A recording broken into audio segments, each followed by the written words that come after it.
the screening. Right. All right. So it's already 9:30. Good. 1 second.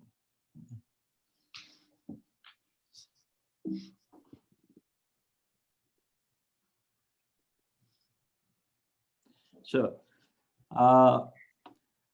good morning, everybody. What I would like to do is I left this case up there for you to look at, and we're going to talk about this. I want to thank Selvi, Roy, Sylvia, and Sriram for serving as the panel members. And what I thought was, for the last few weeks, we talked about different ways to cut the pedunculated polyps. And for the next maybe several weeks, I will focus on resecting flat lesions using EMR. That's what I do. And I feel that EMR can take care of majority of the flat lesions that we see in the practice. And we will have the benefit of Sylvia, Roy, and Selvi and Sriram comment on this so that we can actually get better with flat lesion resections. I want to thank my mentor, John Stroline, and Mr. Charles Butt for the grant support, and Angela Deal for the medical illustration, and my University of Texas MD Anderson Cancer Center. So let me present this case. And this is the gentleman that I've been taking care of for the last 2 to 3 years. And he's a 60-year-old man. And the video that I'm going to present is the second follow-up after the EMR. And there's a lot more to this story, but let me take you through this. He's an obese gentleman. He had an MI, and he also suffers from GERD. He has a lot of truncal obesity. He takes aspirin. There's no family history of colon cancer, but he is a very heavy smoker, 90 pack years, and drinks about 10 drinks a week. So at this point, why don't I do one thing? I would like to ask maybe Sylvia or Selvi to comment when somebody sees this patient with this demographics. What would they be thinking about counseling the patient?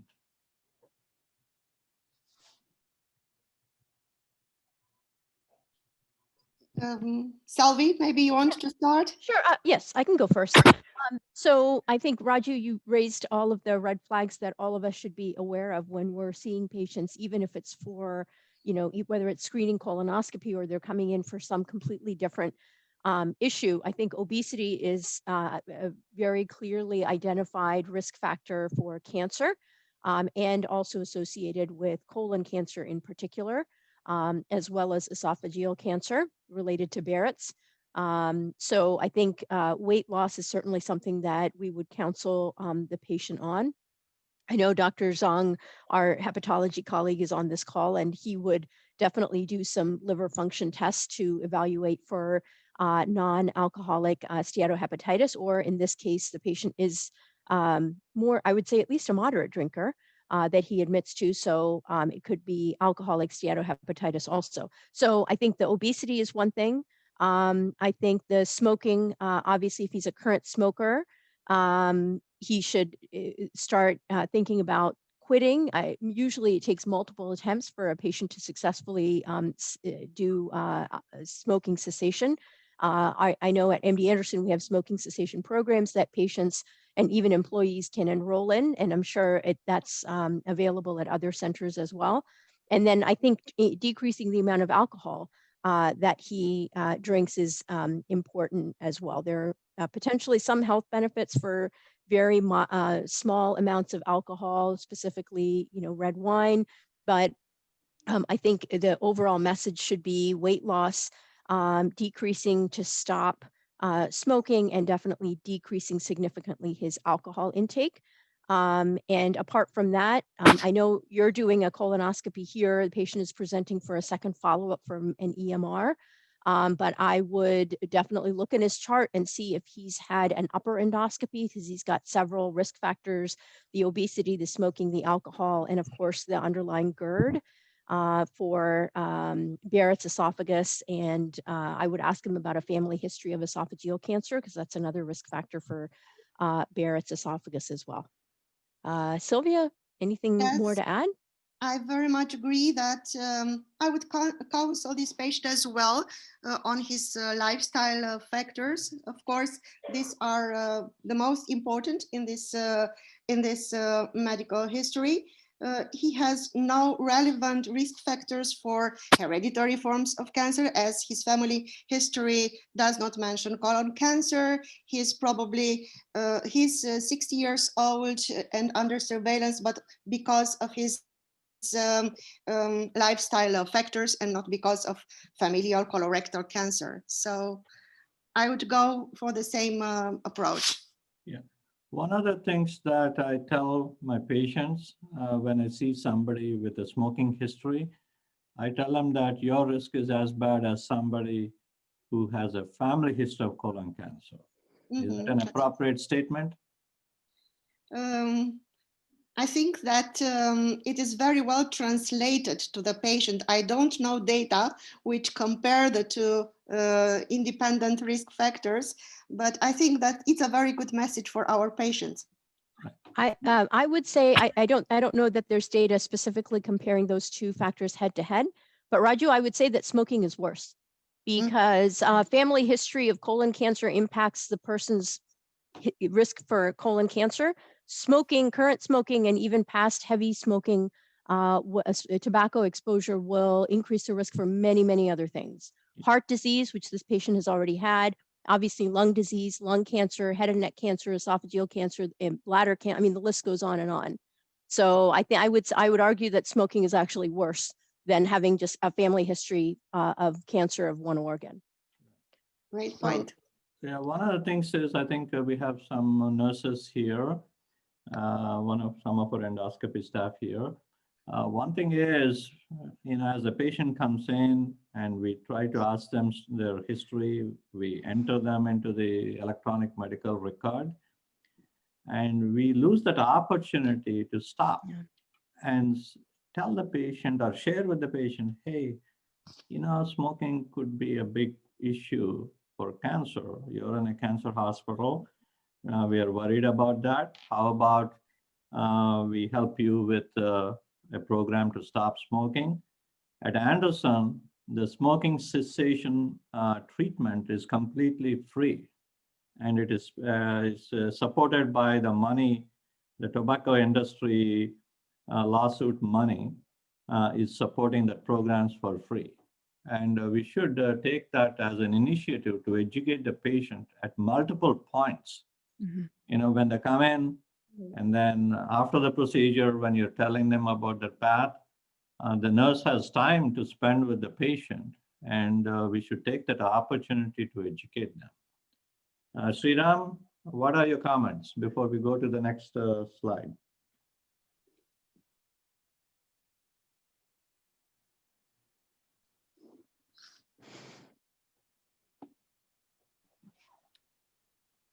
Okay, all right.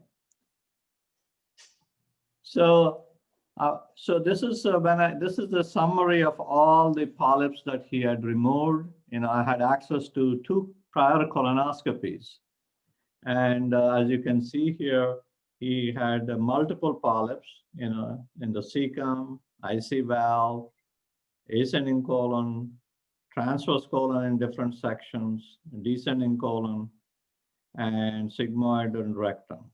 And some of them are big, 12 millimeters, 7 to 16 millimeters. And a bunch of them are tubular adenomas, but a bunch of them are hyperplastic polyps. All right, I just summarized this. And then in 2018, so these were scopes that were done outside. And all I have is a report with no pictures. And in 2018, it's the same endoscopist.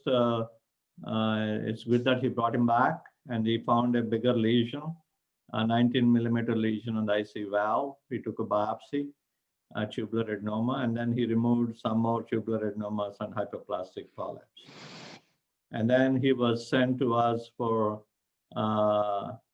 evaluation. I've done 3 procedures. The first one is to do the EMR, and then the first follow-up 6 months later, and the second follow-up at 18 months later. And the video you're going to see is the 18-month follow-up. So let me take you through the first exam that I did. So here is a lesion. So Roy, what do you think? I can't show you. It's a beautiful lesion. It's a Paris classification to a superficial elevated or flat adenomatous looking lesion. I think it's about maybe 17 mm or so. I think it's if you classify it using the pragmatic LST classification, this is the LST non-granular homogeneous. No, non-granular pseudo-elevated. Pseudo-elevated. I would want to see the more proximal side to make sure that there is no area that has amorphous surface. But other than that, I kind of see the borders. Maybe it's bigger than I thought. Maybe it's more than a little bit more than 2 centimeters. There is the area that on the left that may have a dimple. I would want to go there. The best thing in the past is to actually just spray blue. Then it's easy to find the borders. This may actually has a slight depression with it. So this is could be a pseudo depressed lesion. So I would, with those information, and you can see that our brain actually adapts to the images. The images, you understand it with time. You don't just understand it at one point. You just like, usually when we find a flat lesion, we gather the information and slowly the diagnosis emerge. Whether you do it in Barrett's or stomach or in the colon, is always the same. So now I would say this is an LST pseudo-depressed, maybe 25 mm. I'm concerned on the proximal side. Let's go look at those proximal sides. All right. I'm sorry I can't show you because I don't have a video. These are pictures. One thing is, let me comment, and that's the proximal side. That's why I put the arrow there. It goes just inside the lip of the ileocecal valve. And for the sake of people who want to resect lesions on the ileocecal valve, do not inject on the right side, because then the right side would elevate and the left side will get depressed, and you may find it harder to resect the lip that goes into the IC valve. So that might be difficult. So always when you have an IC valve lesion, go into the ileum, and then as you come out, inject at the margin of the polyp and the ileum so that you lift that up and you cut that first. So something to keep in mind. So here is a resection that we did. We ended up doing piecemeal EMR with a little bit of a hard biopsy avulsion. And the pathology came back as a tubular adenoma, no high-grade dysplasia. I didn't put in the clip closure, but we closed it with clips as well. The patient did well, had no complications. And once I resect a polyp like this, I usually come out. I'm not looking for any other polyps because somebody has already done the exam and they wanted me to just resect this ileocecal valve polyp. And one thing is, he's a big guy. He's got a truncal obesity, and the scope was reaching the cecum was a little bit harder, but we were able to get this job done. And the procedure was done under general anesthesia. So I do all my EMR cases under general anesthesia. That gives me a little bit of a stable operating field. So this is a 6 months follow-up. As you can see here, the clips are still there, but there is a small amount of tissue here. I thought it was a granulation tissue because the pit pattern was similar. And when we took biopsies, I took a lot of biopsies, and then it came back as mixture of tubular adenoma and granulation tissue. And in addition to that, I've cut about 5 tubular adenomas and 2 hyperplastic polyps. For the sake of time, I didn't put them all the details in the pictures here. So this is an 18-month follow-up. And when you follow up an IC valve, you always want to go into the terminal ileum first. And as you come back slowly, you take multiple pictures to make sure that there's nothing going into the ileum that you have overlooked. And that looks okay. But here you see something. And what we did was I basically did a cold snare of that to get the piece. And that came back as a tubular adenoma, tissue age free from dysplasia. So at least that's completely resected. And then we resected a few more polyps. So, so here is a summary of what we have done. And now, as I'm coming out of the CECUM, after my third 18-month follow-up, this is the story that we're going to discuss. Mm-hmm. May I have a comment, Professor Raju? Yes. Looking to the Go ahead. I can't hear you. Sylvia. I can, Maybe we move on for now. okay. can we? Yes. So sorry. Looking You may to want the. to repeat it. Can you hear me? Yeah, now. Yeah, for sure. Sorry. I think that the history of this patient is very suspect for a polyposis syndrome. Cumulative, he has more than 20, as far as I counted, polyps of different histology, also adenomas and serrated polyps. So the first thing I would do, I have checked the criteria for serrated polyposis syndrome, and I would revise the histology to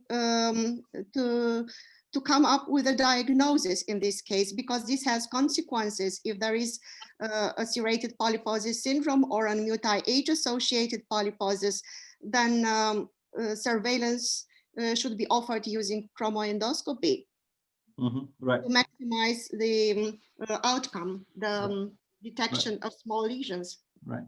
So that's actually, I'm glad that you bring this thing up. And I was just talking before we started the session with Selvi. Selvi is going to see this patient next week. And actually, it looks like I'm presenting to her the case before she sees it. So I have to work hard. Thank you, Raju. All right. So this is a very interesting case. And it also tells us the fact that, you know, you can be very careful, and sometimes some lesions are very difficult to identify. And let's look at it. Okay, this is a video as I'm coming back from the IC valve. And do you see anything at all?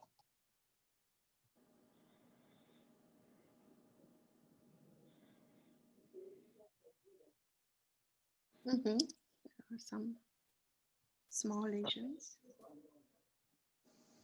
All right. So here is a lesion, right? Right. And what I would like to do is I'm going to show you what I've done next. You will see that it in this time we actually did it with just a propofol deep anesthesia without intubation, and my scope moves a little bit up and down, and so you just have to bear with me for that. So Sriram, you want to comment on this? Ooh. Hello. Yeah. Are you? Yeah. Okay. I see about 10 to 12 millimeters lesion, which is flat, which is it's moving too much, but it looks like on the first look, it looked like a uniform pit pattern with a little central pseudo depression there, right below that. So I would predict it's a tubular adenoma flat polyp. right. Roy, you want to add anything? No, it's a very nice lesion. It's at least a pseudo-depressed lesion. It has all of the nice type 2 pattern. So it's very likely what Sriram says is a tubular adenoma, but it's a tubular adenoma that you should really try to cut in one piece. So you mean to say cold snare? What? Did you mean to say cold snare? I don't know anything that has no long-term evidence. As I was trained as a oncologic endoscopist, so I don't talk about things that don't have long-term data. Let me ask a few people actually. Let me ask the panel. What is their technique of resection in this case? Cold snare, hot snare, EMR, ESD? I would perform an EMR. It's a lesion, let's say, not very large. It's 1.2 centimeter in size. And I think that EMR will help us to assess the macroscopic subtype better. I'm not so sure. It's a pseudo-depressed lesion. So once we will stretch the lesion by submucosal injection, we will be able to better appreciate the subtype. And EMR will give us the possibility to remove it in one piece. Selvi, what would you do? Agreed, Raju. Okay. EMR. Sriram. I would inject and do EMR, but I would decide after injection whether I would like to do it by cold snare or hot snare. My guess is that it would take a single tap of a hot snare after I capture it properly, because it's I would guess this is about 12 millimeters or so. That's what I feel. I think I will decide on that after injection, but I might tend towards hot snare. Okay. So Should do the dynamic injection EMR, and then you'll have a one-piece beautiful cut. So I want to share something very important here for the sake of my colleagues around the world. It's very important to, as you can see here, I'll let this one go, actually restart. I'm going proximal to the fold. And when I was examining, because I have a cap, I could figure out that the polyp was not extending into the intercostal area. And as you can see, I actually put the needle and drew it back so that I could inject at the margin between the polyp and the normal tissue. And once I find one spot and I was able to lift and inject, I try to inject continuously so that I have a good lift from one point. I try not to inject multiple points, and something to keep in mind. So once I've injected, I'm actually examining with my cap, pressing down and moving back. As you can see, now you can see the margin, right? You can see that margin, right? Any comments on that, Roy? It's a beautiful injection. That's the beauty of the dynamic injection, is that you can sculpt the shape of the injection. So here you had injected slightly and then you lift up. The next injection, maybe you just inject slightly and you actually move the tip of the tip of the needle to the left. So that way you pull this lesion away from that wall. So here I would move like almost like 90 degrees to the left and make the lesion to be like more end face towards you. But it's either way is doable for a snare resection.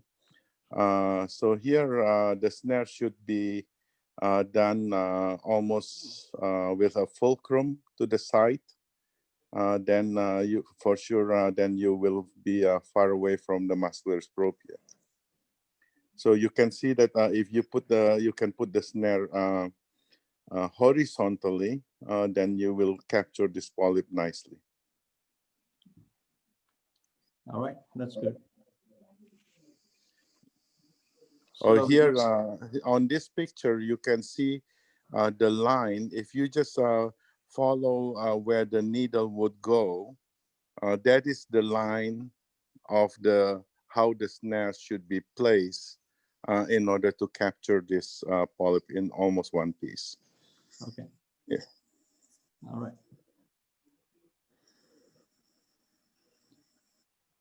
So for the sake of my colleagues, what I've done is once I started the injection, you saw the entire injection. I did not edit any portions out. So once the snare is out, you'll see the whole snare movement till we cut. So bear with me for a little bit of a longer video.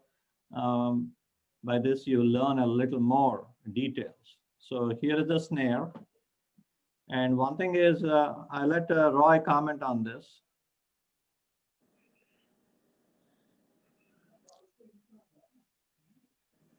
So important thing is, I will make one comment. When you pick a snare, you pick a stiff snare.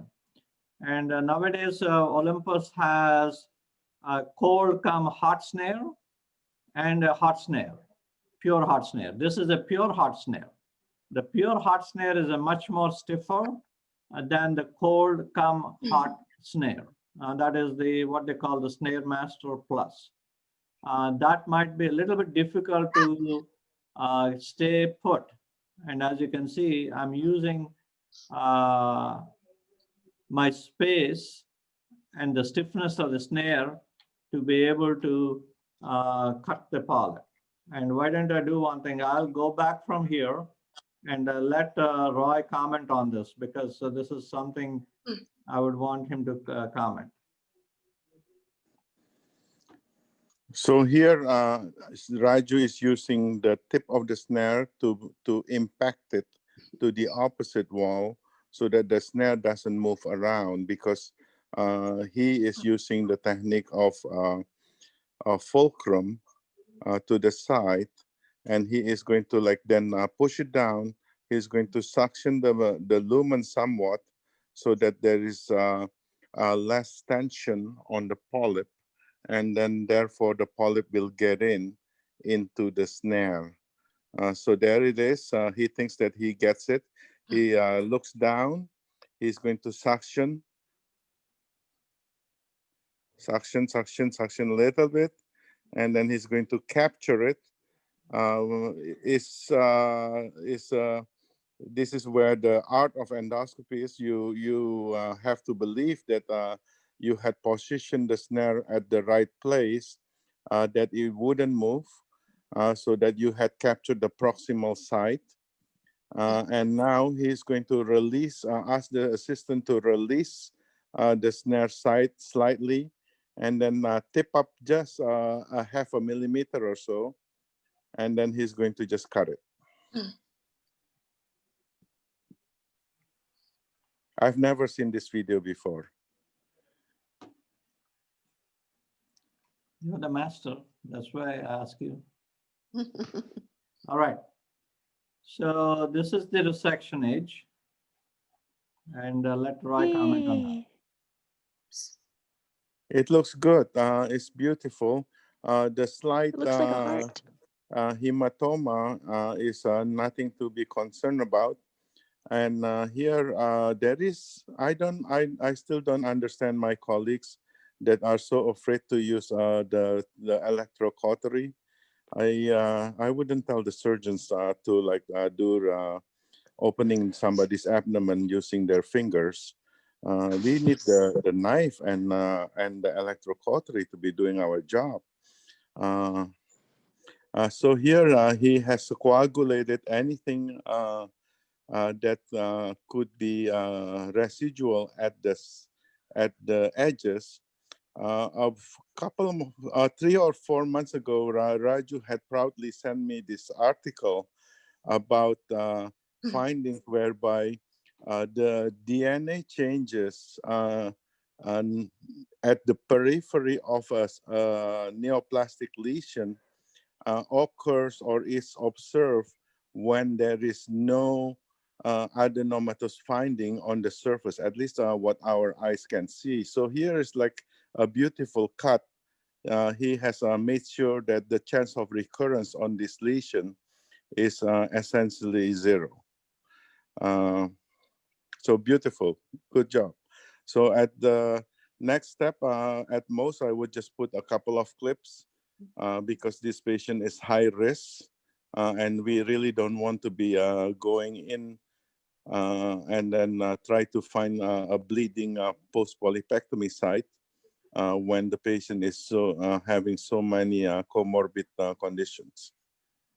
So although, actually, I'm glad that you made the point, although I felt that it was an en bloc resection, because it was so flat, right? It was very flat. I decided, and given the fact that, I've taken care of this gentleman with multiple difficult polyps, I didn't want this polyp to come back. And I ended up basically ablating the edge. You could say that you could have ablated with a snare tip. The problem with snare tip is you can see the movement, right? There's a lot of movement. And I felt that it's much easier for me to use an APC to ablate that edge. One may comment or criticize saying that is an overkill for a lesion that's small. I felt that given his history with multiple polyps, I don't want to deal with a polyp once I've dealt it once. And that's the reason why I decided to ablate the edge. And I as you think can see, when you wanted to reach mastery in EMR, you need to have consistency. So by doing the steps of EMR the same way every single time, then you will reach to that point. If you use like one day the tip of the snare, another day you use APC, another day you use the tip of hot forceps biopsy, it will make it very difficult for you to become a master. So here, Raju is using a technique that has been shown to leave a very small risk of residual, and he is done with the technique.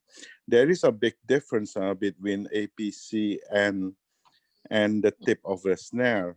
If you had done a piecemeal EMR and you wanted to spray the base of the cut, you would want to have the electrocautery to be dispersed. You don't want it to be on the tip of something that's sharp. So there is the beauty of the APC, because the APC is guaranteed to be dispersing the coagulation. In those cases, you may want to just spray the surface with a little bit of water to increase the submucosal injection. And then you can like spray paint it, the base, so that you can prevent the risk of recurrence. Thank you. This kind of the last thing I would want to comment because everybody is so mesmerized with techniques that a lot of time haven't been proven, but they just look so cool. But when you think about it, they kind of like look so dumb. But I'm sorry to say it very strongly, but a patient that comes into MD Anderson to have his flat lesions or his polyps resected, they're not interested to have MD Anderson to save $50 cost from avoiding the use of APC. They wanted to have Raju to take care of the polyp. So by having Raju saying, "Oh, I'm just going to save the patient and the institution the cost of APC probe, and then I'll use the tip of the snare," that's completely insane. Nobody is going to have their polyp. If you had this kind of polyp and you had a gastroenterologist saying to you, "I had saved you $20 from cutting your tumor by not opening another set of gadget," that patient will be very disappointed at you. All right. Okay. So one thing is I want to share with you, sometimes you cut a polyp and then you see something close by and what to do with that. And this is what's happened. While I was cutting this polyp, and I could barely see another polyp just one fold above this polyp. And I want to show you that. And whether to cut it immediately or leave it, and how do you cut it? And as you can see, as I come back, I was searching for that polyp. I saw that polyp. I thought that I saw the polyp. And then I was spending a lot of time trying to look for that polyp again. This is just one fold above the resection. As you can see here, this is the polyp here, right? And I thought that, okay, maybe I could take it out with a biopsy. Maybe I should have done it with a biopsy, but I thought that, okay, let me inject, lift, and cut it. Because I was not sure how much of the polyp was actually visible and how much of it is flat. But now when we review this, it's not big.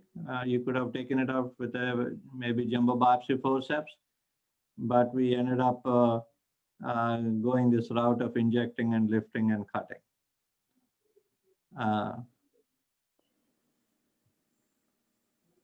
So that's a small polyp that also turned out to be like a tubular adenoma. And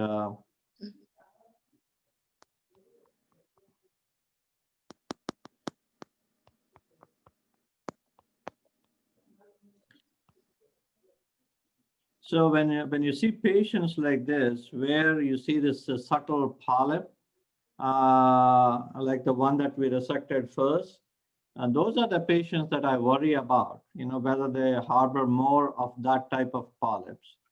And so let's take care of this polyp, and then we talk about how to close this defect with clips. And Sriram, you want to comment? How do you do that as we go along?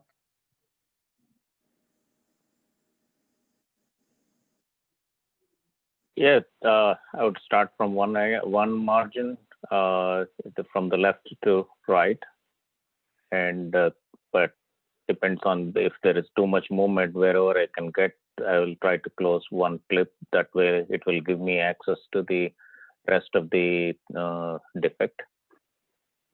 I think this is a patient where you use propofol and not general anesthesia with the kind of movement.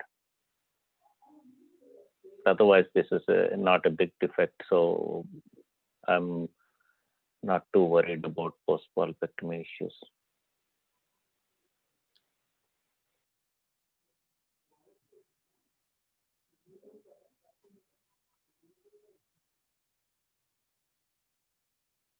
Beautiful.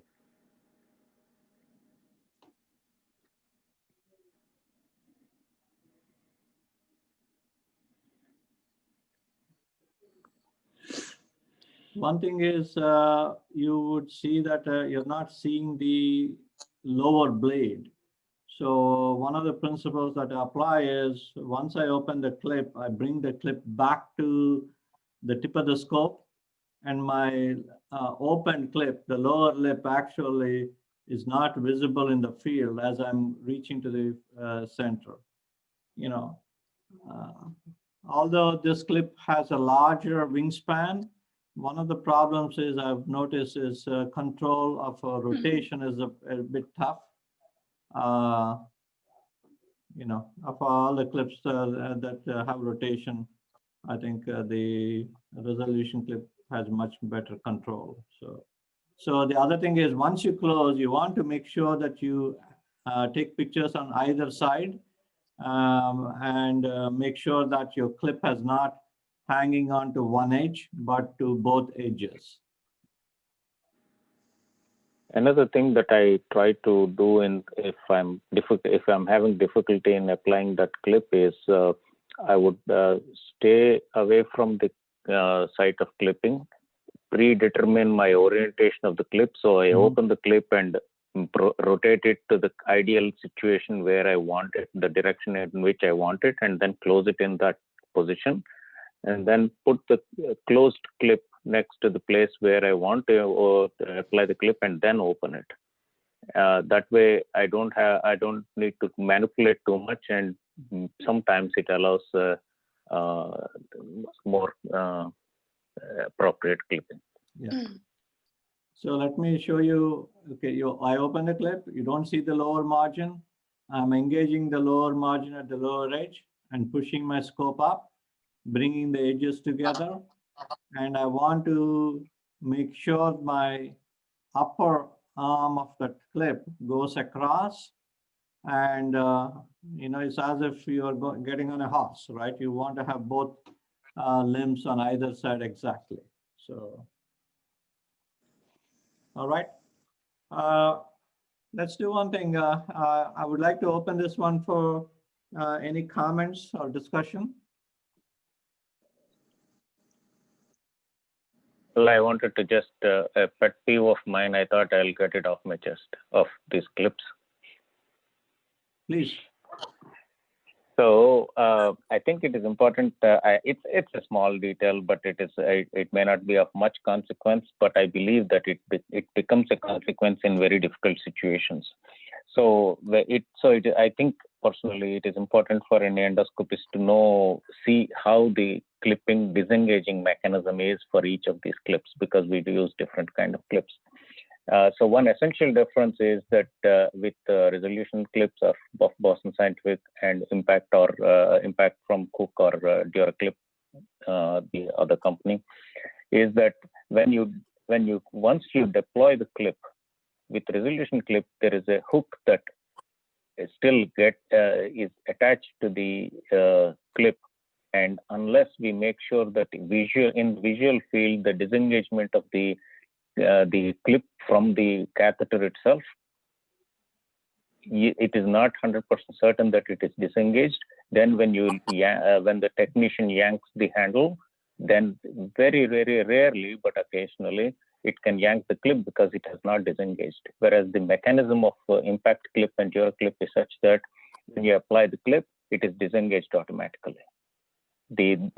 So that is something to keep in mind in difficult situations, or when you are clipping a vessel or in an awkward location where you are not seeing the disengagement. It is important to be obsessive that you visualize the disengagement of the clip before you remove the catheter. I see Tom Slocum on the here with us. Tom, you want to comment on to help us? Sure. Can you hear me okay? Yeah.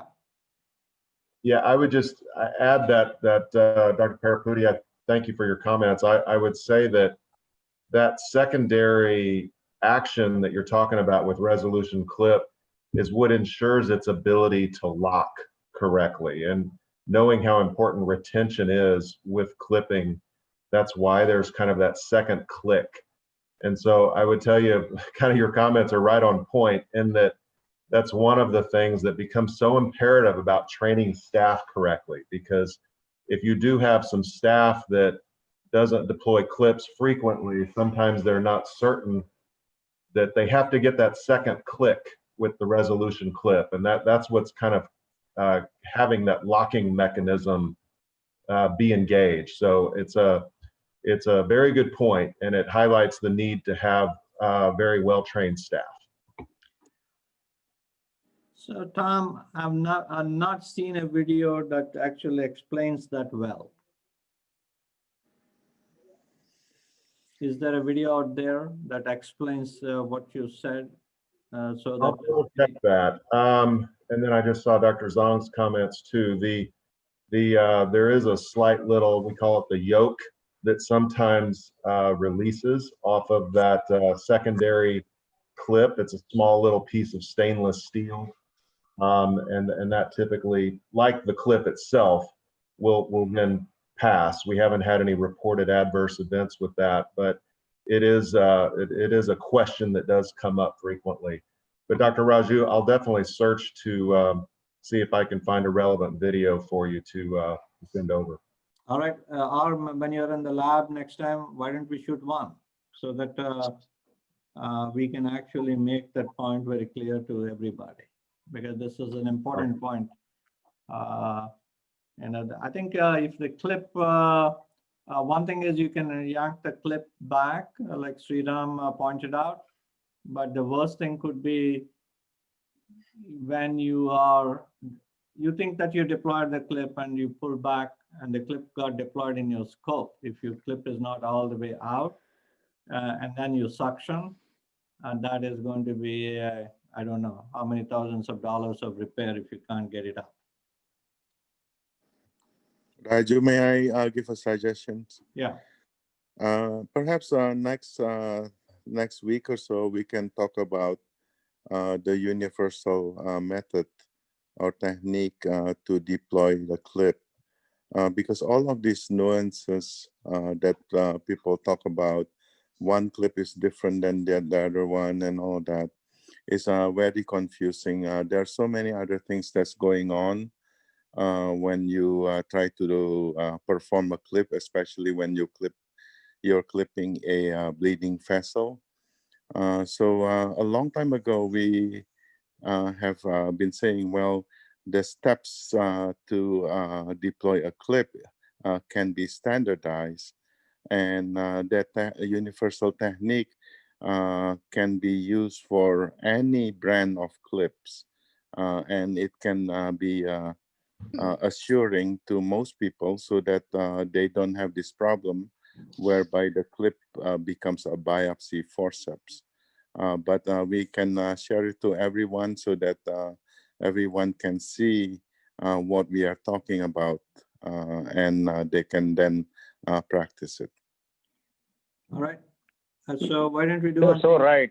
Just have a quick comment. You're Roy is so right. The technique is standardized. It is just that because of because people don't always follow that that step 1, 2, 3, 4 choreography is where it becomes the issue.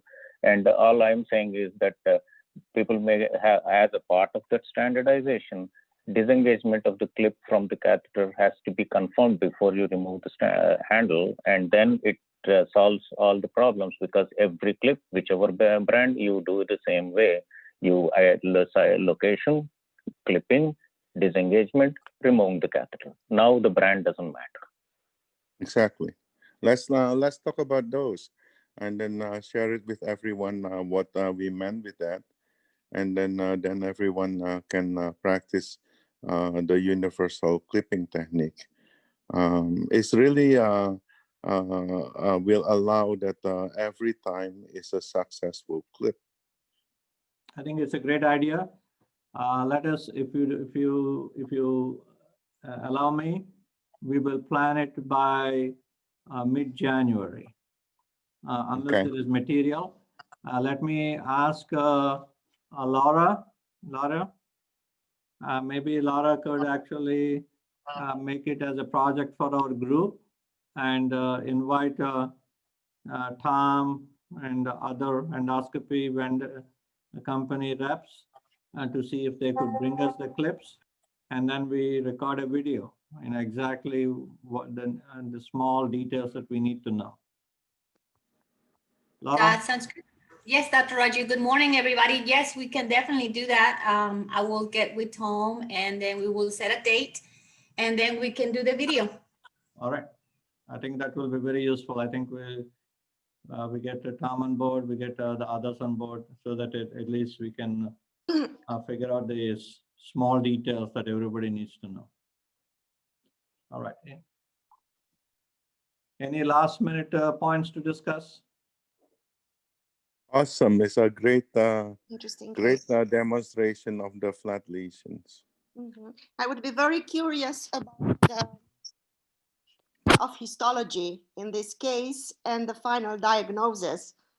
So the pathology was actually tubular adenoma. I was expecting that I may see some high-grade dysplasia. They did not report high-grade dysplasia. The margin was clear of a polyp. So it was a clear margins, tubular adenoma, no high-grade dysplasia. So he has a mix of serrated polyps in the past and adenomas as well. And adenomas, yeah. So that could be a mixed polyposis, or it could be a multi-age associated polyposis as well, which has consequences for the follow-up interval. Right. Selvi is going to see the patient next week, and probably she will share this with us maybe in a month or two once she gets all the results. I think it will be a good idea to provide that feedback. I'll be happy to. When do you plan to repeat? When do you plan to repeat the scope? So initially, the problem is, he lives quite far away, and I told him that, okay, let me clear off all the polyps and the scar, and I told him that you could go back and check it in a couple of years, because the multiple polyps. But I also told him that let us get an input from Selvi or Pat, one of the two, and get their input. And they can actually, based on their workup, give us a little more definite guidance, right? If everything is negative, I would keep checking him every 1 to 2 years. Yes. Till I'm sure that I've seen no polyps, and then probably increase a little bit. I must also share that, a year back, I examined him. I removed a bunch of polyps. I didn't see this polyp. So the question we can ask ourselves is this polyp that's subtle at that time and now become a little bit bigger? Or is this polyp that's been there about the same size? And then we didn't see that, and that's one reason when I see a lesion that is almost very flat, it's either it's a 2A or it's almost close to 2B, something like this, non-granular variety. Those polyps, patients with those types of polyps, I'm a little more uncomfortable giving them longer intervals. Let me hear what the other people, because there are no guidelines, people don't talk about, what do you do when you have multiple non-granular tumors? Because they are easy to miss, but there are no guidelines on how to take care of them. And I feel that they're at higher risk, so I want to keep a closer eye on them. Let me ask each one of you, starting with Roy, and then Selvi, Sylvia, and Sriram, what would you do? I would bring the patient back in a year time, and I would put in the note that I will perform a chromoendoscopy. And if you read the literature and decipher it, not according to what the guidelines typically just read the superficial end of it, you will see that there's data to show again and again. And even in our JAMA paper, we talk about the importance of using the dye-based chromoendoscopy to find the flat lesions. Even now, almost like 15, 20 years later, I still use the chromoendoscopy because it really helps you to find flat lesions. You know, it used to be cheaper. Now it's a little bit more expensive, but the point of chromoendoscopy still cannot be erased. Many people talk about the use of NBI, but if you want to use NBI and start finding something that's difficult, you better be using the NBI on a daily basis. You shouldn't be saying, oh, now is the day I'm going to start using the NBI for screening, because that wouldn't work. You know, so all of these theoretical things that people talk about, oh, let's go use the electronic base, it just won't work unless you, every single time you pull back, you use NBI, and then when the difficult case like this comes, then you can use it. Selvi? Okay, Raju, I'll talk about something a little bit different. Just looking at the beautiful tables that you made of the types of polyps that this patient had. I think on Friday when I see him in clinic, I'll be pulling up your YouTube video to look at those charts. But from what I recall, it seemed like he has more hyperplastic or serrated type polyps than adenomas. It seems like over the course of all of the exams, he has, I think, less than 10 tubular adenomas counted correctly. So I think just on first glance, it seems like he already meets criteria for serrated polyposis syndrome, according to the World Health Organization. And if he does, then his follow-up exams would be every 1 to 2 years is what's recommended for that. As far as I know, there's no specific genetic mutation that is associated with serrated polyposis. And if there is, I'm sure Sylvia will tell us about it.